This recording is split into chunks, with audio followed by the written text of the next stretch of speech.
Usually whenever you're working with polynomials, we're going to be dealing with one variable at a time. And later we're going to call these functions whenever you get more towards college algebra. But it is possible to have more than one variable and it still be technically called a polynomial. In that case, it's a little bit different to try and talk about the degree of the polynomial. Because remember, the degree of the polynomial is the highest power of the variable. But if you have more than one variable, it's kind of like, which one am I looking at? Well, you got to look at all of them. So let's talk about this problem here. It says identify the degrees of the terms and then the degree of the polynomial. So let's look at this as terms first. Let's identify each one of our terms. First of all, we have 2a squared b. So I'm going to write that down, 2a squared b. Then I have another term of 10a to the fourth b. Then I have a third term here, negative 9ab. And then my last term here is a positive 6, so I just have to write 6. Okay, now let's look at each one of those degrees, the degree of each one of the terms. Here we have an a squared and also a b, which is technically to the first power. Because there are two different variables, we have to add them together to get the degree of this term. So this would be a degree 3 term. Here we have a power of 4 and a power of 1, so that would make a degree 5 term.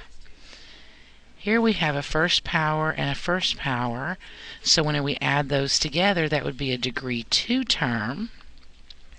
And in this one, because this is just a plain constant, technically we have an x to the 0 power, or an a to the 0 power, or whatever you want to call it.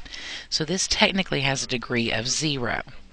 Now, once we look at this, we can try and figure out what the degree of the entire polynomial is. The degree of the polynomial, I'm going to abbreviate it as poly, is the highest degree of each term, or the highest power of the variable, which in this case would be a 5. So the degree of the polynomial is 5. Now we can also combine like terms even if we have more than one variable. That is not a problem at all. We just have to look for like items. So in our first term here we have a 14y cubed. Do we have any other terms with just y cubed in it? No. So 14y cubed cannot be combined with anything else. Here we have a negative 6. That's just a plain number. Do we have any other plain numbers here? Yes, we do. A negative 10. So we can combine this negative 6 and this negative 10 to make negative 16. And now we're done with those. Now lastly here I have an a squared b squared. Well, look over here. I also have a b squared a squared. Because that's multiplication, those could be flip-flopped and it would be the exact same thing.